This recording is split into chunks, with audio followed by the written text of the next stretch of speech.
محمدا عبده ورسوله اللهم صل وسلم وبارك على نبينا محمد وعلى آله وأصحابه وأهل بيته وذريته أجمعين وبعد. Baik Bapak Ibu Saudara yang dimuliakan Allah, seperti biasa dengan saya kita kajian kitab Hadaikul Haqaiq, taman-taman yang berbicara tentang hakikat, ya. Salah satu ilmu hakikat. Hakikat itu artinya inti dari semua yang kita cari, disebut dengan hakikat, ya. Satu akar kata dengan hak, tapi ini mubalaghahnya. Mubalaghah itu artinya yang lebih, yang benar-benar hak, yang benar-benar real. Nah, berdasarkan warisan ulama-ulama kita terdahulu, ulama terdahulu kalau di bahasa Arab kan disebut ulama salaf, ya. Meskipun sekarang orang berdebat mengenai istilah salaf, kita tidak pentingkan masalah perdebatan itu. Kita ngaji aja kitabnya mereka. Nah, nanti kita akan paham bagaimana warisan kerohanian yang mereka berikan kepada kita. Ini berdasarkan ayat. Jadi kita akan membahas bab kedua di kitab ini yang berjudul Al-Mujahadah. Jadi ada jihad, ada mujahadah. Apa bedanya? Kalau jihad itu berjuang secara fisik, kalau mujahadah dia bermula dari dalam diri tapi berefek kepada fisik. Maka mujahadah itu ada proses kerohanian ketika orang berjuang, sama-sama artinya berjuang, namun mujahadah lebih diartikan bazlul juhd, mengerahkan keseriusan dalam beramal, disebut dengan mujahadah. Alhamdulillah untuk subuh Bapak Ibu ini sudah boleh disebut mujahadahnya lolos, alhamdulillah, ya. Tapi untuk salat witirnya udah lolos belum? Ya, apa kata Nabi? Autiru ya ahlal Quran, hadis Imam Tirmidzi, hadis sahih. Berwitirlah wahai pencinta Quran, wahai keluarga Al-Quran. Apakah kita termasuk keluarga Al-Quran? Maka dilihat dari istiqomah berwitir. Maka salah satu ciri pencinta Al-Quran pasti dia salat witir. Kata Abu Hurairah radhiyallahu taala anhu, "Awsani khalili," aku diwasiatkan oleh kekasihku Nabi Muhammad sallallahu alaihi wasallam 3 hal. Salah satunya adalah tidak tidur kecuali dalam witir atau berniat untuk witir. Nah, witir minimal 1 rakaat, kalau bisa 2 plus 1, kalau bisa 11 rakaat. Nah, namun kuantitas tidaklah penting, yang penting adalah kualitas yang kontinu. Walaupun cuma 1 rakaat, 3 rakaat, tapi Bapak kerjakan setiap hari, setiap malam, sudah menjadi kekasih Allah. Innallaha witrun yuhibbul witra. Allah itu witir, mencintai orang yang melaksanakan witir. Nah, semoga kita bisa bermujahadah, dinaikkan Pak nanti, dinaikkan dari mujahadah subuh, pejuang subuh kata mereka. Jadi pejuang subuh itu kalau diartikan bahasa Arabnya mujahid, ya. Mujahadah itu perbuatannya, orangnya disebut dengan mujahid, ya. Berdasarkan banyak ayat di Quran, yang paling penting di situ adalah surat Al-Ankabut ayat 69. Walladzina jahadu fina lanahdiyannahum subulana. Dan orang-orang yang jahadu, yang mengerahkan keseriusannya fina, di dalam kami, itu harfiahnya, ya. Kita artikan harfiah dulu secara letter-let. Lanahdiyannahum subulana, kami akan beri mereka petunjuk jalan-jalan kami. Nah, di sini coba dilihat, ternyata dalam bermujahadah orang akan menemukan banyak jalan. Jadi bedakan jalan tauhid satu, jalan tauhid satu, yaitu asyhadu an la ilaha illallah. Tapi untuk merasakan kehadiran yang punya nama Allah itu disebutkan di sini, lanahdiyannahum subulana, kami akan hidayahkan mereka, akan ilhamkan kepada mereka banyak cara. Istilah pejuang subuh itu menurut saya adalah bagian dari lanahdiyannahum subulana. Dalam Al-Quran kalimatnya pakai la. La di sini bukan lam alif, tapi la yang berarti sungguh. Lalu ada kalimat di belakangnya pakai nun, nun taukid. Taukid artinya sungguh juga, berarti dua kali sungguhnya. Sungguh kami akan benar-benar menunjukinya. Jadi sudah dua kali jaminan. Tapi depannya apa? Jahadu, dia harus bermujahadah dulu. Oleh karena itu, untuk mencapai merasakan hadirnya Allah di dalam kehidupan kita, wajib bermujahadah. Jadi nggak boleh kita mikir tar aja deh tua, nggak bisa Pak. Orang yang mudah beramal itu yang tua atau muda, yang sehat atau sakit, yang sering sakit tua atau muda biasanya? Tua. Maka mumpung masih muda Bapak Ibu, mumpung masih sanggup datang ke masjid, coba mujahadahnya ditambah, keseriusannya ditambah.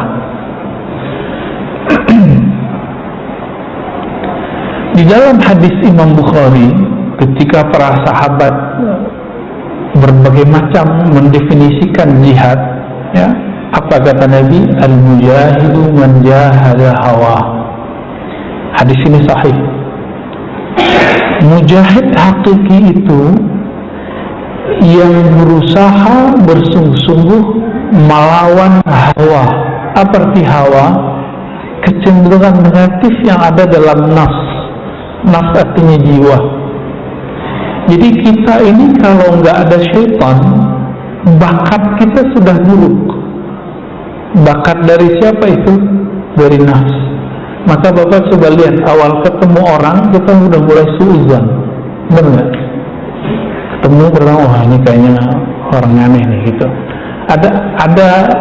Ada bisikan-bisikan nafsiyah, namanya bisikan dari dalam diri yang tidak baik. Nah, mampukah kita kemudian menyampingkan itu? Nah, ini berarti dia berhasil melawan hawanya. Hawanya badan kalau sudah letih ngapain? Tidur. Kalau sudah malam ya tidur. Puncaknya ngantuk itu jam 2, jam 3, benar nggak? Itu kalau kita bangun, walaupun misalnya buang air kecil, mohon maaf, kita pengen tidur lagi, saking dinginnya. Maka hawanya badan ini pengen tidur. Waman jahada, di situ orang yang sanggup melawan keinginan tidurnya, lalu menyisihkan waktu sejenak 15 menit, 10 menit untuk bersama Allah Ta'ala. Ini orang kalau bisa mengalahkan dirinya, baru bisa mengalahkan musuh yang fisik. Sekarang kan terbalik, orang baru ngaji tentang Islam langsung belajar jihad, padahal dia belum belajar mujahadah. Tahajudnya belum jalan, mau jihad ke laut tak, ya. Orang belum istiqomah dalam berjamaah, belum istiqomah ngaji, terus diajak jihad, nanti mati konyol. jihad melawan emosi. Ali bin Abi Thalib dalam riwayat yang sahih itu ketika bertarung itu beliau hampir nggak pernah kalah. Ketika beliau itu hendak mau menebas leher si musuh, beliau itu nunggu orangnya bersyahadat enggak.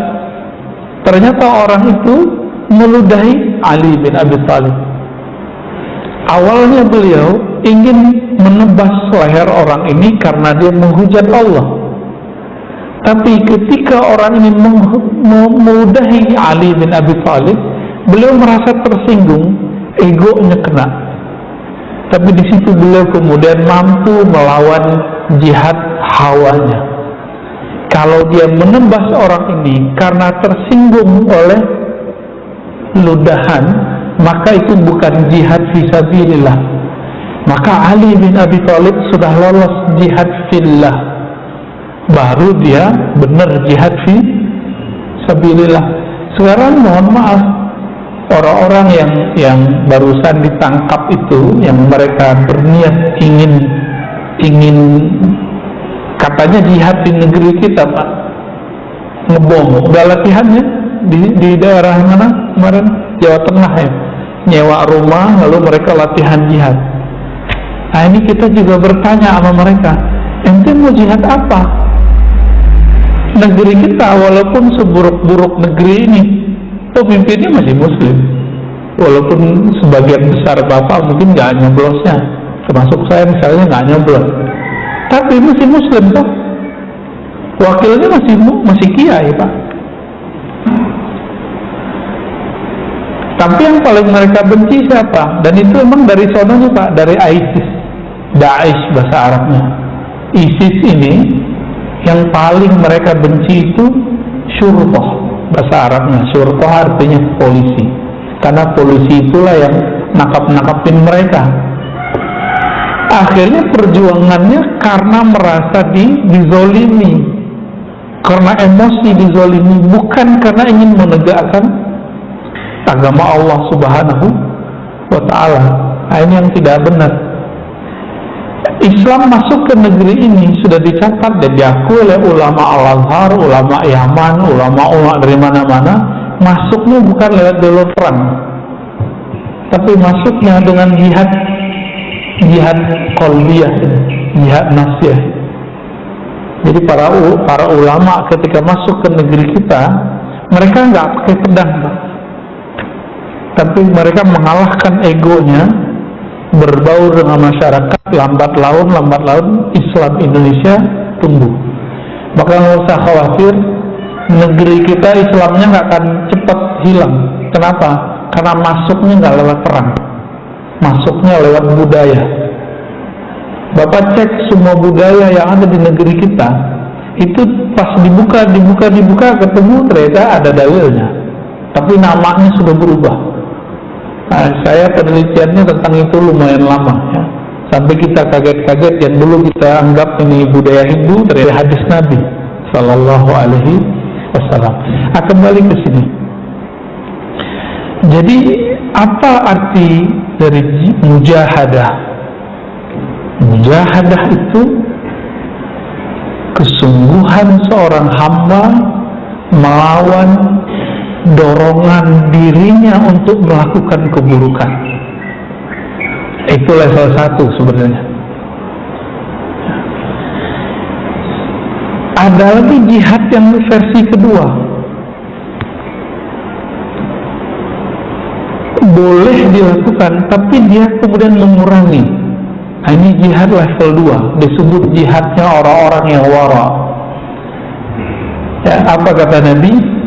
La yablughul 'abdu, tidaklah sampai seorang hamba ya kepada apa? Kepada ketakwaan, hatta yada'a, sehingga ia meninggalkan ma la ba'sa bih, hal-hal yang secara hukum halal. Kenapa? Khawatir terjebak kepada yang tidak halal. Maka yang makruh-makruh itu ditinggalkan. Yang halal tapi menyebabkan kepada yang haram itu ditinggalkan. Nah, ini sudah naik level orangnya, jihadnya. Nah, disinilah muncul namanya jihad kalam. Kita ngomong, sembarang ngomong boleh, tapi kalau nggak penting nggak usah ngomong. Di rumah kita mau makan nambah boleh nggak Pak? Boleh ya. Tapi kalau mau jihad yang level 2 ini, kita kemudian berpuasa di saat orang nggak puasa, kita nggak nambah di saat orang nambah. Itu boleh aja tidur kapanpun, tapi kita kurangi tidurnya. Nah, ini sudah masuk bagian dari jihad level 2. Nah, di dalam kitab ini dikatakan bahwa jihad itu atau mujahadah itu dapat dibagi 2. Ada mujahadah orang awam. Orang awam, orang umum, kebanyakan kita itu mujahadahnya, perjuangan melawan dirinya itu lebih fokus kepada taufiqul a'mal, menyempurnakan amal yang zahir. Nah, ini hati-hati Pak.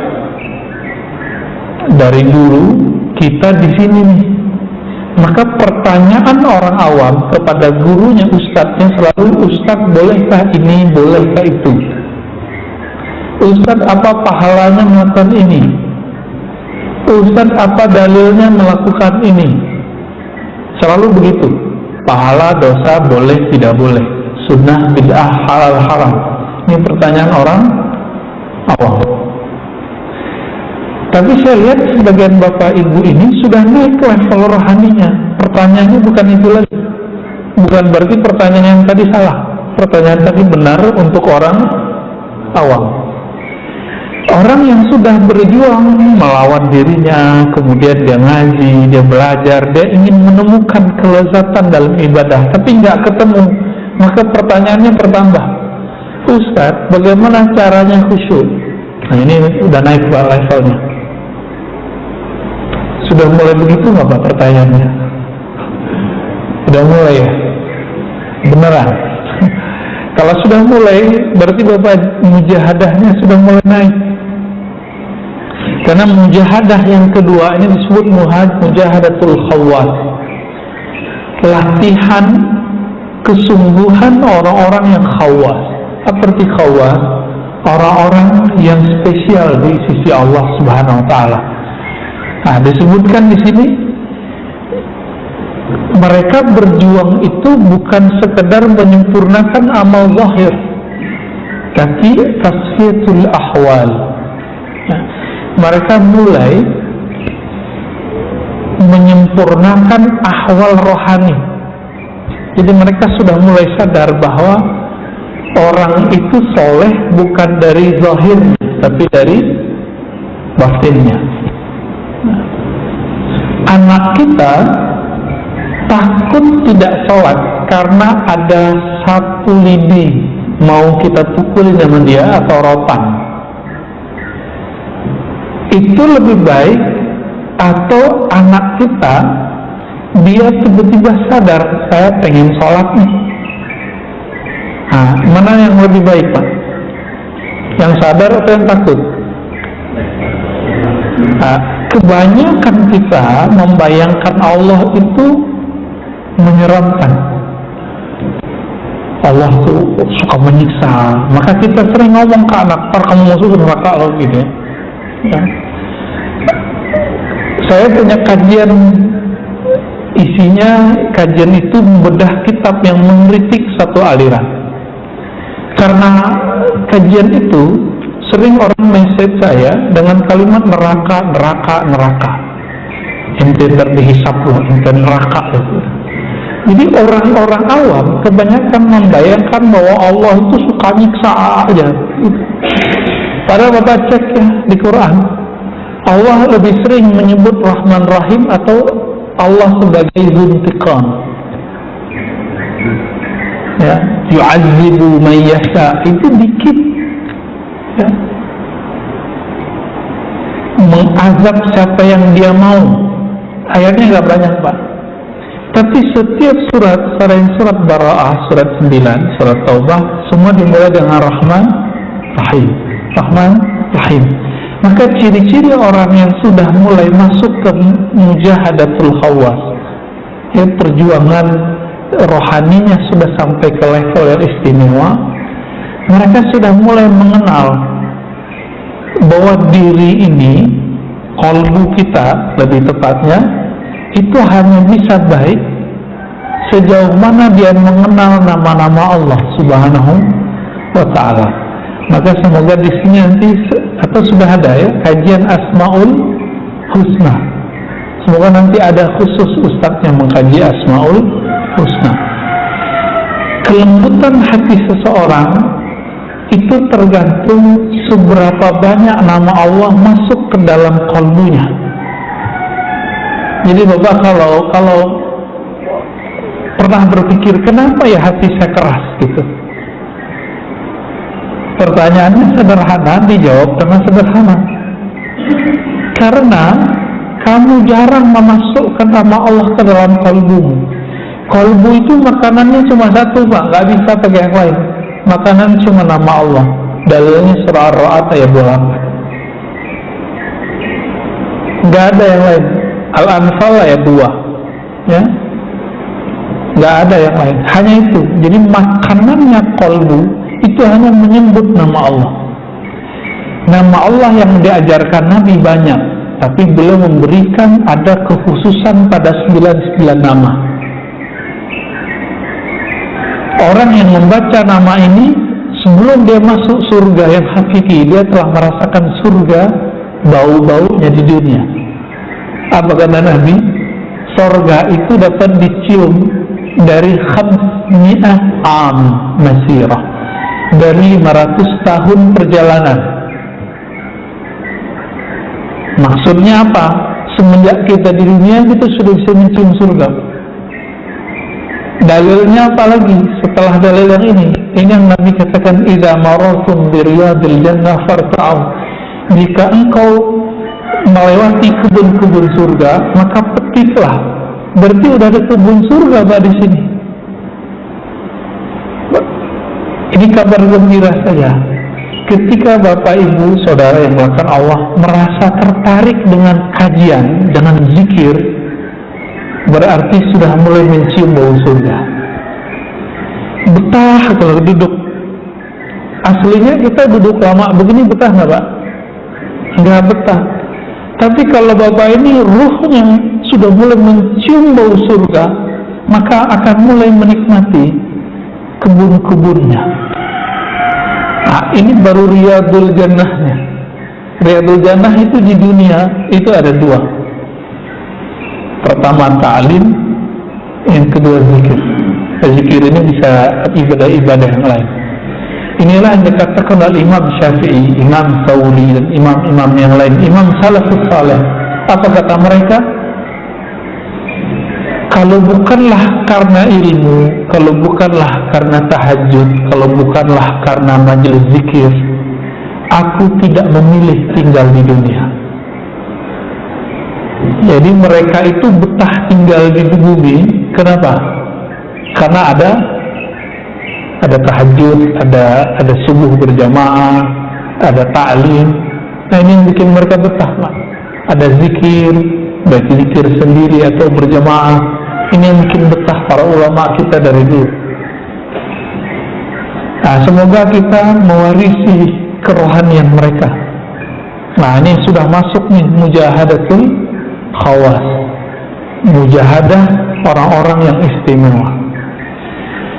Nah, pencirian berikutnya dari orang yang mujahadahnya sudah istimewa ini, mulai ada pergantian karakter. Karakter yang buruk berubah menjadi karakter yang baik. Nah, nanti bisa ditandain Pak. Ketika kita berkeluarga, kita lebih banyak emosinya atau sabarnya. Ya. Ada interaksi dengan pasangan, dengan anak.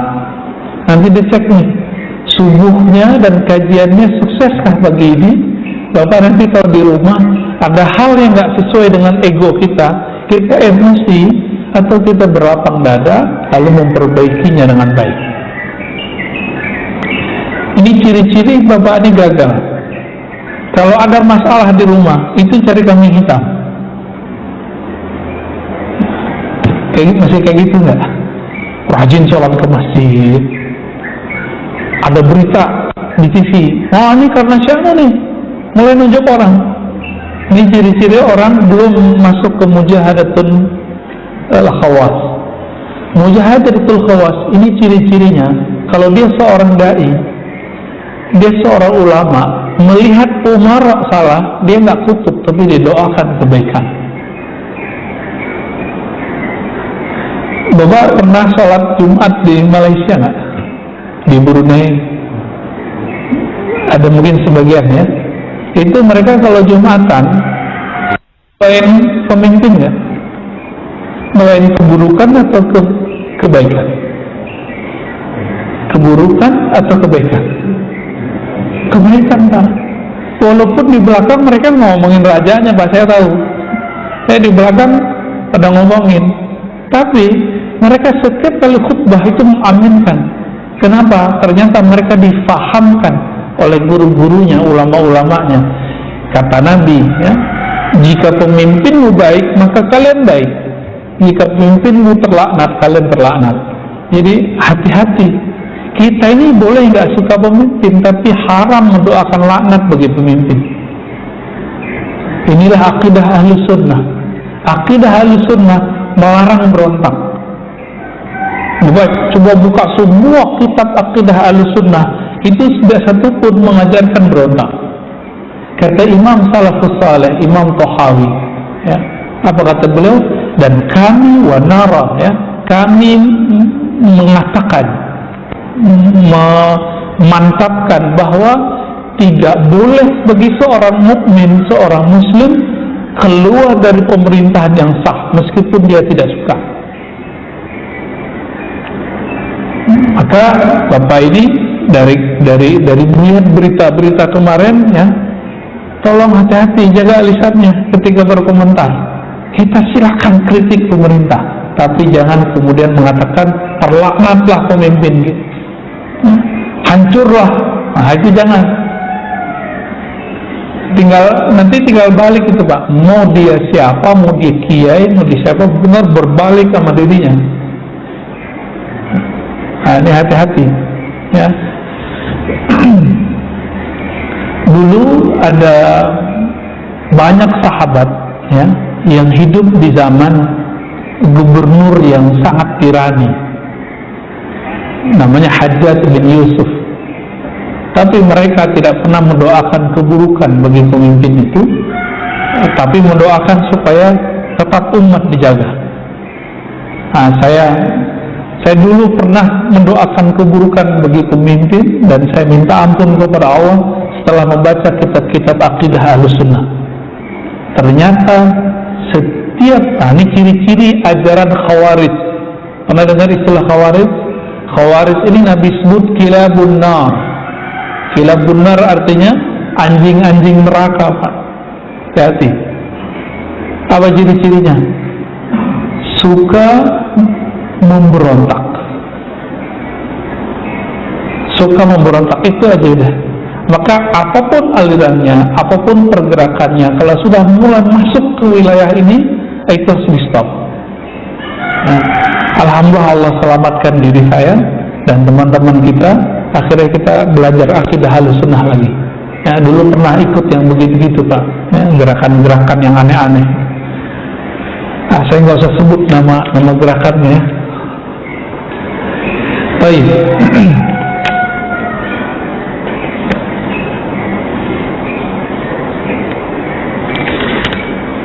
Imam Abu Ali Ad-Daqqaq mengatakan, man zayyana zahirahu bil mujahadah, zayyana Allahu batinahu bi anwaril musyahadah. Kenapa kita belum merasakan nur Allah itu tembus ke dalam kalbu? Ini jawabannya. Karena secara zahir kita belum ada usaha untuk serius beramal. Lalu beliau mengatakan, siapa yang menghiasi zahirnya, zahir dirinya dengan mujahadah, ya, rajin bangun tahajud, rajin ngaji, rajin silaturahim, berprasangka yang baik kepada Allah, kepada makhluk Allah, maka Allah akan beri cahaya dalam qalbunya dengan cahaya musyahadah. Apa arti musyahadah? Musyahadah itu sebutan lain dari ihsan. Apa arti ihsan? Engkau menyembah Allah seakan memandangnya. Nah, seperti Imam Abu Ali Ad-Daqqaq ini bertahun-tahun, Pak. Bahkan Abu Ali Ad-Daqqaq ini sholat isya sama subuh itu satu kali wudhu. Maksudnya betul, gak batal wudhunya. Orang sholat subuh pakai wudhu isya, itu artinya apa? Belum gak tidur. Apakah ini berlebihan? Enggak. Dulu Sayyidina Umar radhiyallahu ta'ala anhu, ketika beliau merasa beliau nggak dosa, cuma merasa su'ul adab. Apa arti su'ul adab? Merasa dirinya melanggar adab kepada Nabi Sallallahu Alaihi Wasallam. Di tahun ke-6 umat Islam gagal masuk ke Mekah. Bagi Sayyidina Umar, kalau kita benar mesti menang. Tapi Nabi mengalah dan membiarkan dirinya kalah untuk menang sebenarnya.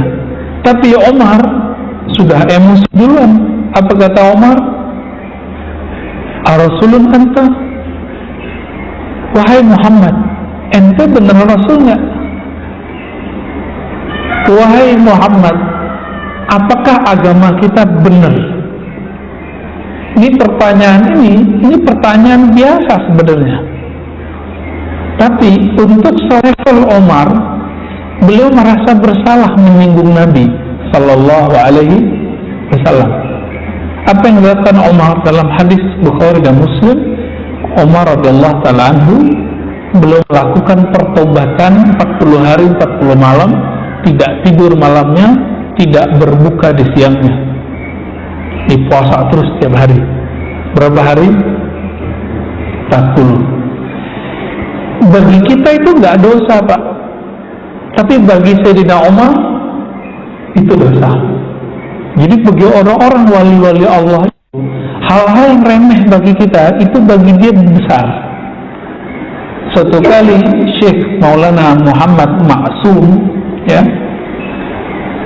anak dari ahli hadis di New Delhi lama, ya, namanya Ahmad Sirhindi, anak dari beliau namanya Muhammad Ma'sum. Itu beliau masuk masjid, kakinya nggak nyadar masuk pakai kaki kiri. Terus ketika beliau kakinya jatuh ke tanah, ke lantai, sadar, kok saya memasukkan kaki kiri dulu. Ketika sadar beliau langsung pingsan 3 hari nggak bangun-bangun. Kenapa? Merasa dirinya melanggar adab di hadapan Allah Subhanahu Wa Taala. Nah, ini hati-hati Pak ya, walaupun kentut di masjid itu nggak haram, tapi untuk adab rohani itu nggak baik. Jadi Bapak kalau mau kentut nanti keluar ya. Ya. Walaupun itu boleh, kan nggak ada dalilnya yang melarang. Anaknya Umar, Abdullah bin Umar, karena melihat ayahnya sangat tinggi adabnya, beliau ambil adab itu.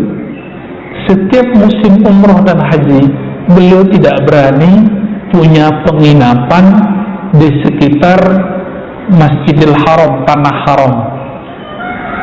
Di mana beliau bikin kemah, Pak? Di belakang Ji'ranah. Jadi sebelum nyampe di Mikot, walaupun cuma 1 jarak dari Mikot, beliau di situ. Ketika ditanya kenapa engkau lakukan itu, apa jawaban beliau? Aku malu di tanah haram, tanahnya Allah Subhanahu Wa Taala. Ini beliau tahu jika bermaksiat di sana itu dilihatnya besar di sisi Allah, sedangkan di tanah luar haram itu enggak. Jadi bapak ibu ini pernah nggak umroh, terus temen kita protes, atau jangan-jangan di antara bapak ini yang protes sama travelnya, ya, kok hotelnya nggak sesuai dengan bayangan kita, ngamuk-ngamuk. Nah, saya sering melihat, Pak, saya bukan ustadz yang sering bawa jamaah, saya jadi jamaah terus, tapi kita sering melihat ibu-ibu ke bapak-bapak dengan egonya kemudian mengatakan hotelnya begini doang, ngomong padahal depannya Masjidil Haram, masih ada jarak sekitar 500 meter, itu pun begitu sudah jauh. Nah, ini orang-orang ini nggak bersyukur kepada Allah SWT. Seharusnya dia bayar dam rohani, dia bayar kafarah sendiri, banyak-banyak sedekah, ya, kurangi tidur, banyakin khataman Quran. Tapi ternyata besok tambah parah lagi, besok tambah parah lagi. Nah, ini kita lihat. Nah, Bapak Saudara makanan Allah, bagi ulama-ulama yang sudah sampai derajatnya sekasih Allah, adab yang tidak pas itu dianggap bagi mereka dosa. Nah, ini ciri-ciri Bapak ini sudah mulai menapaki jalan-jalan kewalian. Apa ciri-cirinya? Menganggap hal yang ringan menurut orang awam itu berat bagi kita. Nah, seperti Sayyidina Umar, itu beliau kemudian memberikan semacam denda bagi dirinya atau sanksi bagi dirinya jika beliau salah, ya.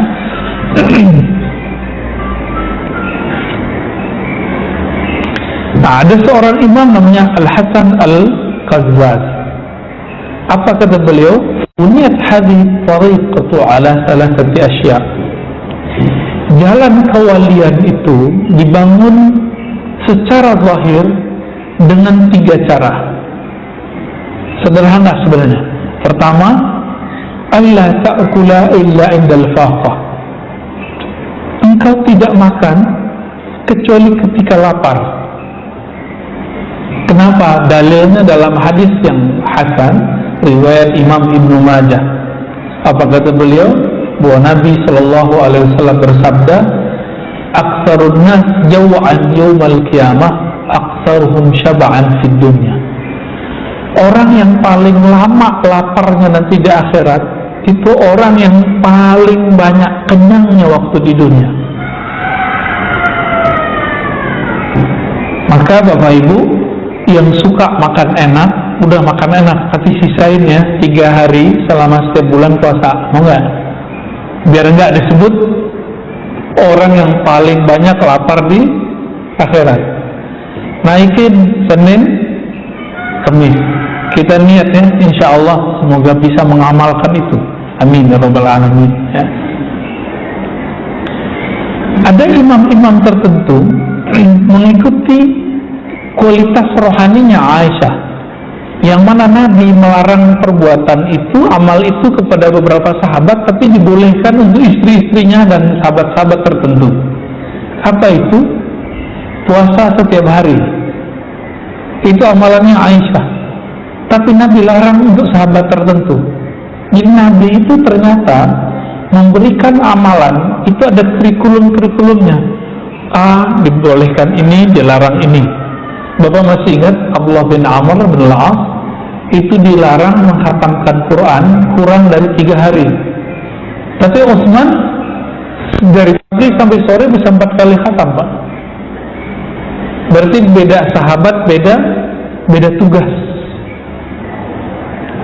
Kita kebayang nggak, Pak? Dari pagi sampai sore 4 kali khatam. Udah kebayang belum? Saya belum kebayang. Tapi kalau 2 kali khatam saya udah pernah lihat ada orang melakukannya. Ada. Kalau 1 kali khatam udah terlalu banyak di Jawa. Pesantren-pesantren di Kudus, di Krapia, ya, Penandaran, pada mana namanya, yang daerah Jogja, ya. Itu anak-anak kecil biasa, Wonosobo. Kita kan kaget ngelihat di TV ada anak kecil hafiz. Kalau di sana tuh biasa, Pak. Anak-anak SD itu udah hafiz Quran 30 juz, bukan juz amma. Anak kita cuma hafal juz amma, kita kayaknya harus seneng dulu, bukan main. Bapak kalau mau anaknya hafiz Quran, taruh ke sana. Ya di sini banyak rumah-rumah tahfiz, tapi ya begitu-begitu aja, nggak ada yang serius. Ya. Paling-paling SD itu cuma juz amma aja, atau paling cuma 5 juz. Di sana itu kondisinya memang membuat anak-anak itu jadi ahlul Quran.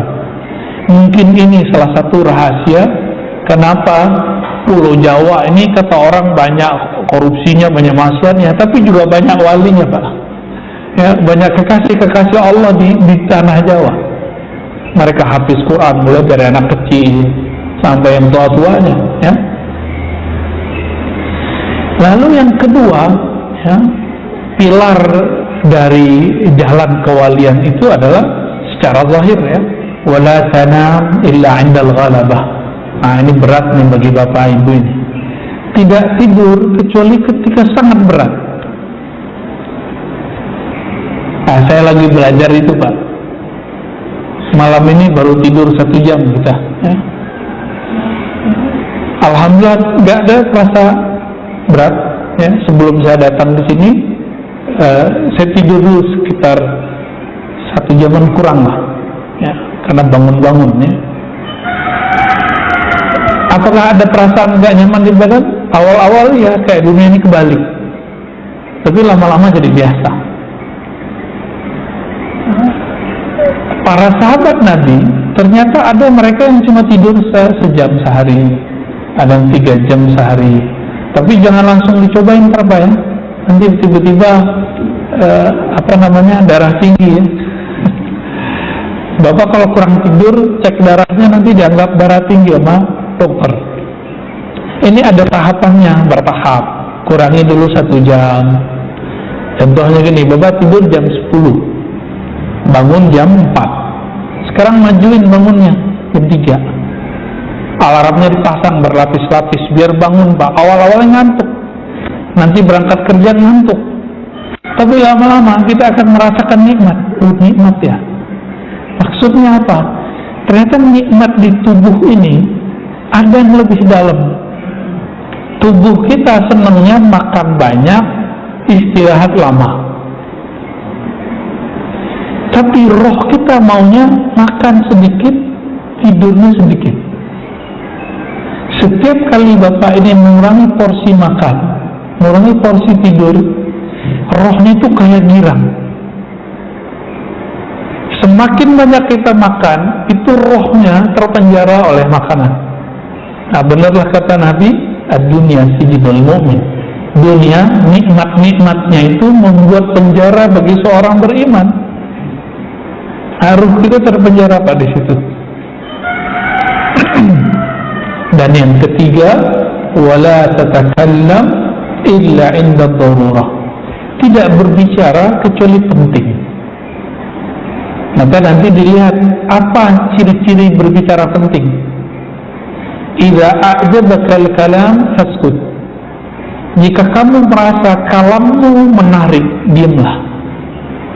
Jika kamu merasa, ya, kalau kita terjemahin tadi, ya, idza a'jabakal kalam, jika kalammu merasa menarik, diam. Sebaliknya, jika merasa diam itu menarik, kita merasa kayak diri kita hebat kalau kita diam. Bapak harus mulai nyapa orang. Ini coba cek. Ada 2 orang ketemu, tapi tetanggaan baru ketemu. Itu saling nunggu, Pak. Saling nunggu disapa, benar nggak? Ya, pengen duluan disapa. Di saat itu orang ingin mengatakan, kalau gua nih terhormat, menurut dia nih pasti disapa duluan. Nah, di saat ini muncullah kalimat ini. Jika engkau merasa diammu itu berwibawa, maka berbicaralah. Mulailah salam. Ya. Ada yang kita sering lupa, Bapak, Saudara makan Allah, kata salam. Kenapa kata assalamualaikum itu bagi Nabi itu adalah pintu pembuka cinta kasih kepada manusia. Afsus salam bainakum. Ya. Tebarkan salam di antara kamu. Kenapa? Karena kata assalam itu artinya beda dengan salam bahasa Indonesia. Kalau terjemahan Assalamualaikum apa Pak? Selamat atas, kamu benar kan? Ya. Tapi ternyata kalau kita buka, saya buka ada 4 kitab Asmaul Husna, Imam Ghazali, Imam Zarruq, Imam Qushairi, lalu ada beberapa penulis belakangan, itu nggak ada yang mengartikan selamat. Tapi kata assalam artinya terlepas dari aib dan keburukan dan kemudaratan, masuk ke situ. Jadi kalau ketika mengatakan Assalamualaikum, semoga kalian terlepas dari keburukan, aib dan kemudaratan. Itu artinya.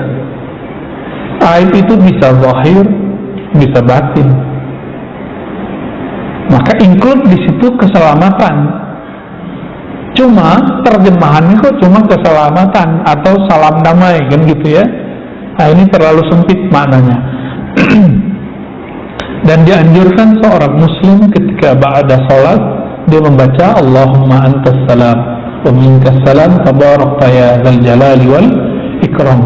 Ulama kita melihat kalimat ini bisa dijadikan untuk doa, maka mereka tambahkan doa di antara kalimat ini. Itu boleh dipakai.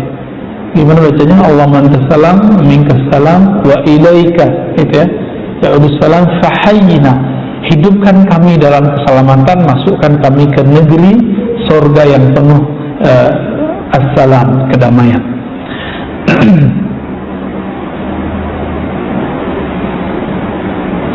Nah, kalau ini Imam Qazzaz ini cuma 3 Pak. Kalau Imam Ibrahim bin Adham itu ngajarin 6. 6-nya lebih berat lagi nih. Jadi orang bisa menapaki jalan kewalian menjadi kekasih Allah itu dengan 6 cara. Kita baca ringkas saja Pak ya.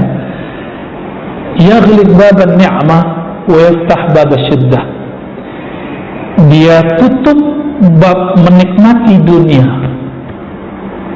lalu dia buka bab mengurangi nikmat dunia. Habis sholat subuh pengennya tidur, pengennya badan Pak. Tapi kalau Bapak ini sudah merasakan nikmatnya, manisnya ilmu, maka melek itu lebih nikmat, benar nggak? Nah, saya punya majelis berguru kepada seorang syekh, itu ngajinya jam 12 sampai jam 3 Pak, malam. Jadi orang baru udah tidur semua, kita baru mulai ngaji. Awalnya beratnya bukan main, tapi lama-lama karena yang dikaji itu tentang Sang Maha Kekasih, yaitu Allah Subhanahu wa Ta'ala, lalu Nabi Muhammad Sallallahu Alaihi Wasallam, itu hilang ngantuk. Kok bisa begitu? Ternyata ngantuk itu hilang di saat orang dia lelah, capek. Tapi pernahkah kekasih lelah mencari kekasihnya? Saya yakin tidak ada.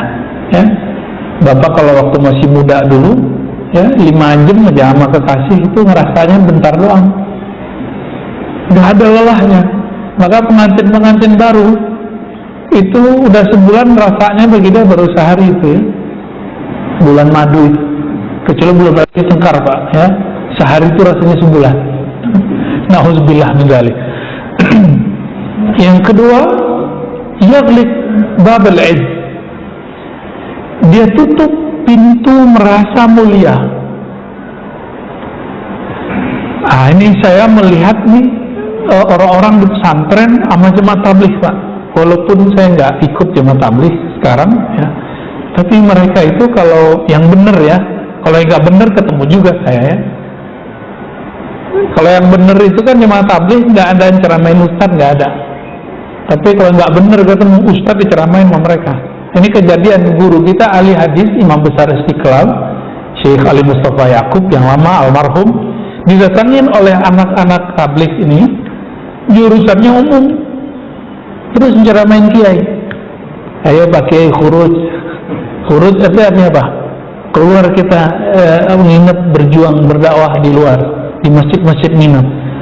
Ya beliau senyum aja, saya mah khuruj tiap hari nak gitu. Tuh pesantren kamu lihat, saya ngajar tiap hari, mimpin sholat tiap hari, mimpin umat tiap hari. Nah ini lupa nih anak nih. Tapi terlepas dari itu, kalau mereka ngikutin Pak kaidah-kaidah dari imamnya ahli hadis yang ada di India sana, kalau ada tamu, nah itu mereka sambut. Ada namanya istiqbal, cara nyambut orang yang nyambut tamu. Nanti dihidangkan makan, ya segala macam lah. Itu betul-betul dihormati. Kita itu kan pengen dihormati, tapi mereka menekan rasa itu, lalu mereka menghormati orang. Nah, Bapak nanti, semoga nanti kalau pandeminya sudah mulai, normalnya sudah mulai betul-betul normal, nanti kalau perlu ada misalnya piket makan pagi atau sarapan pagi, belajar Pak, mau nekan merasa mulia. Atau misalnya di sini ada kerja bakti, ya, kita angkat barang yang menurut kita itu ngangkat orang-orang tukang gitu, orang-orang yang menurut kita kerjanya keras, kita selama ini ngebosi, kita kerjain itu. Atau sederhana, nanti kalau pulang ke rumah, Bapak kalau masih punya anak kecil, jangan ego untuk mandiin anaknya, sesekali nyuci piring walaupun sudah ada pembantu misalnya. Nah, atau membantu hal yang remeh-remeh di rumah. Nah itu sudah mulai tuh yaghliq babal izz wa yaftah babaz zul, ya, lalu membuka pintu merasa hina di hadapan Allah dan makhluk Allah Subhanahu wa taala. Kenapa begini? Karena selama orang merasa dirinya berhak dihormati, selama itu dia tidak bisa merasakan kehadiran izzahnya Allah dalam dirinya. Hati-hati Pak, ya. Yang ketiga, yaghliq babar rahah, menutup pintu rahah. Rahah ini rehat, tadi yang kita bicarakan, banyak tidur, banyak nonton, banyak santai. Lalu mulai apa? Yaftah babat ta'at, memulai bab taat. Capek. Puasa itu capek nggak Pak? Capek. Tahajud 12 rakaat atau 11 rakaat capek nggak? Capek. Duha capek juga Pak. Itu melelahkan semua secara fisik. Tapi di saat orang sujud, itu rohnya itu bergembira, itu merasa merdeka. Semakin orang sering sujud, itu pikirannya itu terbuka Pak. Yaghlib baban naum wa yaftah babas sahar. Dipertegas, mengurangi bab tidur, kemudian menambah bab bangun. Nah kami kalau itikaf itu emang kalaupun tidurnya nyander di tiang itu Pak biasanya. Berat-berat baru nanti kita agak tidur, itu pun kaki dilipat. Seperti Imam Junaid. Imam Junaid puluhan tahun tidak pernah kakinya diselojorin. Tapi kita nggak usah lakukan itu ya, itu cukup ulama terdahulu aja.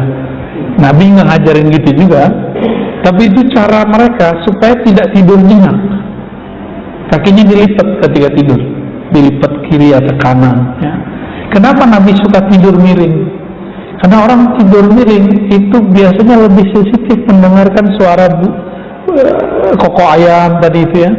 Kan jam 2:30 udah mulai Pak koko ayam, jam 2 lah. Kenapa mulai? Karena jam 2-an itu adalah awal dari 1/3 malam terakhir. Bapak kalau mau beriadah, berlatih di setiap malam, pilih itu dari jam 2, 3, itu pilih, silakan diambil jam itu. Hatta walau rubu' sa'ah, walaupun cuma 15 menit, walaupun cuma 5 menit bahkan, ambil Pak sebagian aja, ya. Bahasa kasarnya begini. Setiap malam itu dalam hadis Imam Bukhari disebutkan yanzilu Rabbuna, Allah turun. Nah ini nggak usah diartikan Allah turun secara fisik, karena Allah bukan fisik, hanya Allah yang tahu maknanya. Tapi ini maknanya adalah Allah mengetuk hatimu, mengetuk rumahmu setiap 1/3 malam terakhir.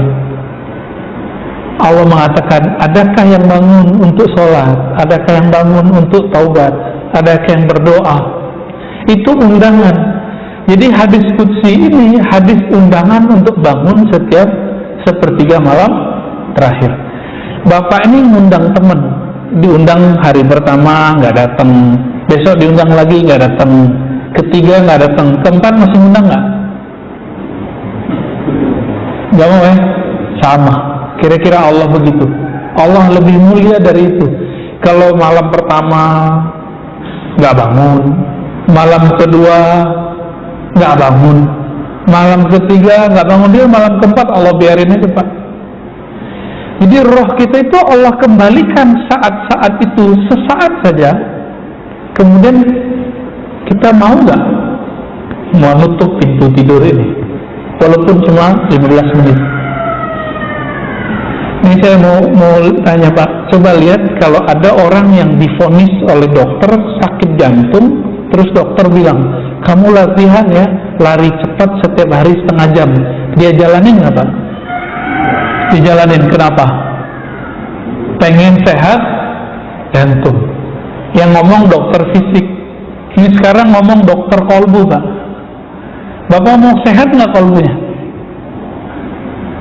Coba setengah jam atau 15 menit setiap malam itu menyebut nama Allah. Ya Rahman Ya Rahim aja cukup. Ya Rahman Ya Rahim, Ya Rahman Ya Rahim. Kalau Bapak ragu udah baca Bismillahirrahmanirrahim aja sebanyak-banyaknya.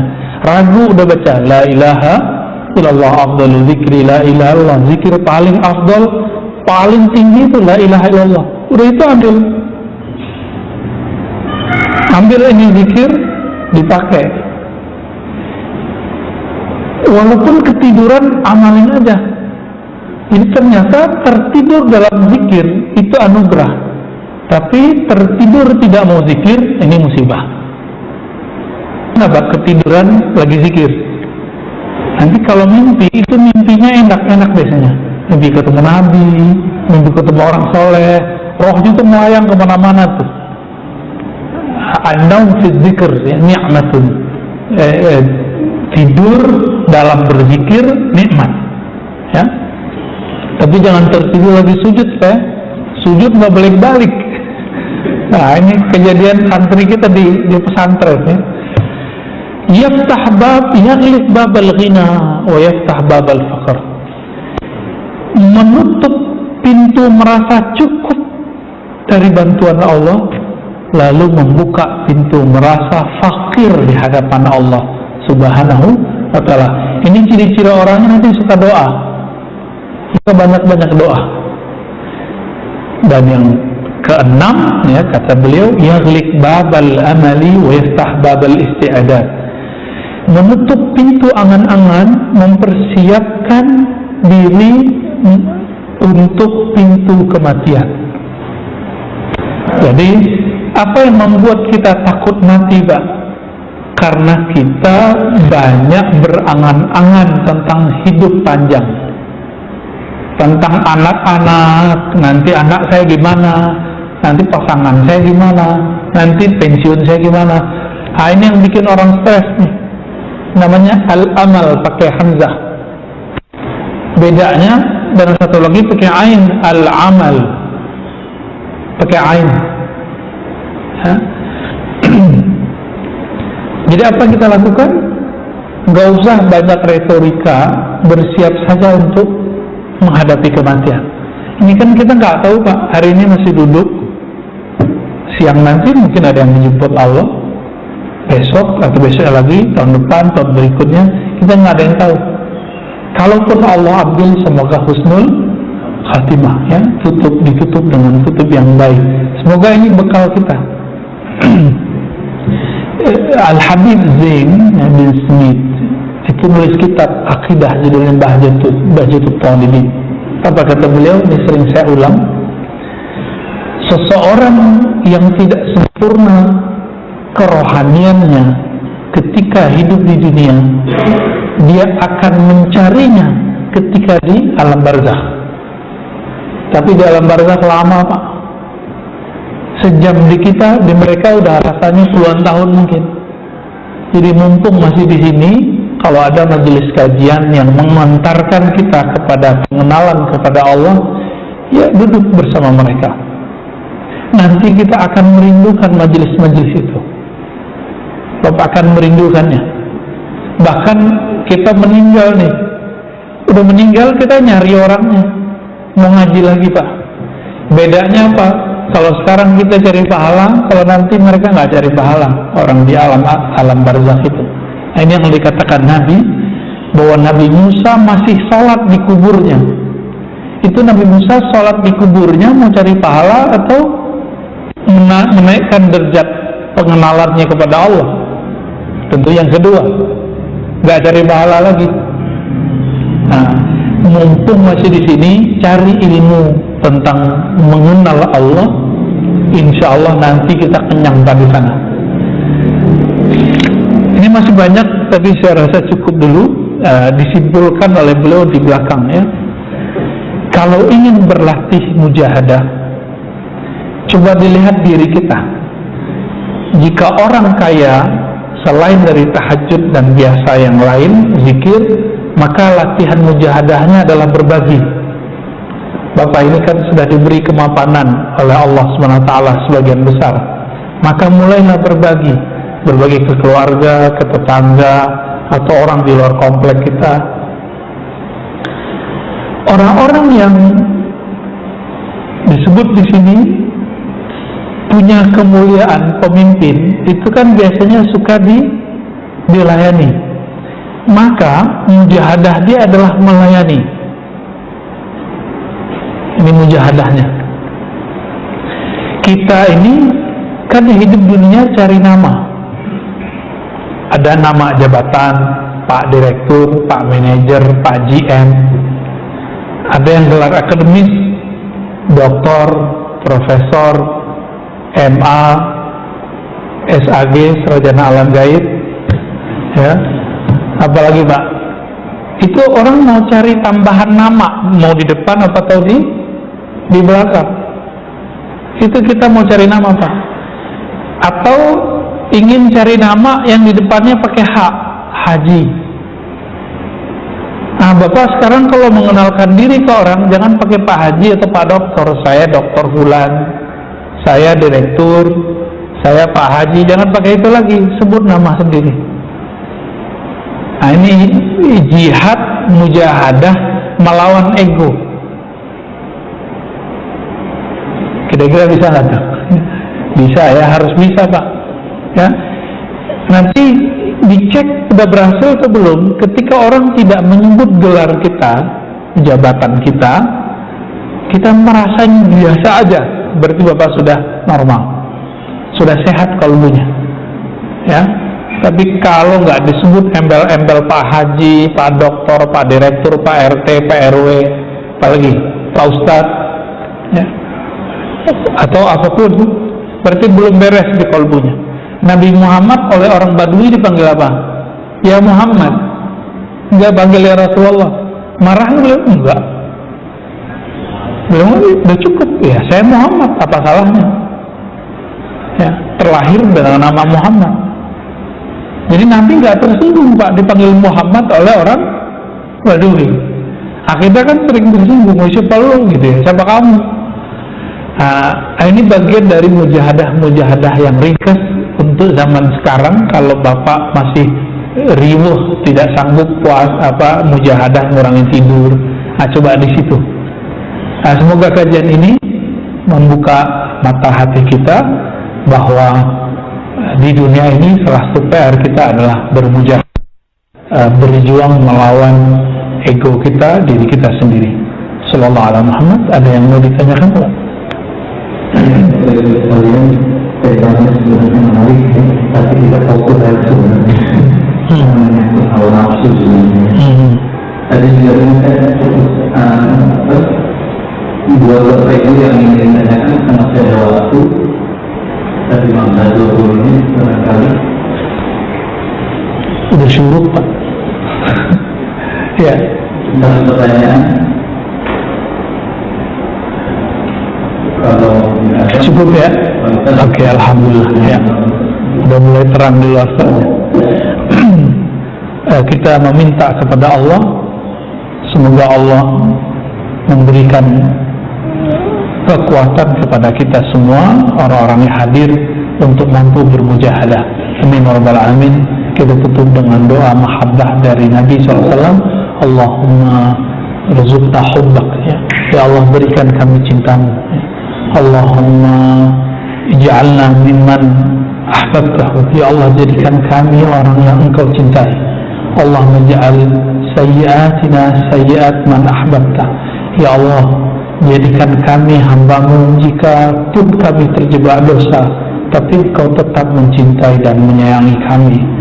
Allahumma ja'al hasanatina hasanat man radita, ya Allah jika engkau berhidayah kami untuk taat, untuk ngaji, untuk berjamaah, maka jadikan semua kebaikan itu jalan mencapai keridhaanmu, jalan menapaki menjadi kekasihmu, menjadi wali-walimu. Allahumma rabbana atina fid dunya hasanah wa fil akhirati hasanah wa qina adzabannar. Beri kami kebahagiaan dunia akhirat zahir dan batin, ya Allah.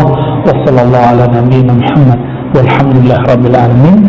Subhanakallahumma wa bihamdika asyhadu an la ilaha illa anta astaghfiruka wa atubu ilaik. Assalamualaikum warahmatullahi wabarakatuh.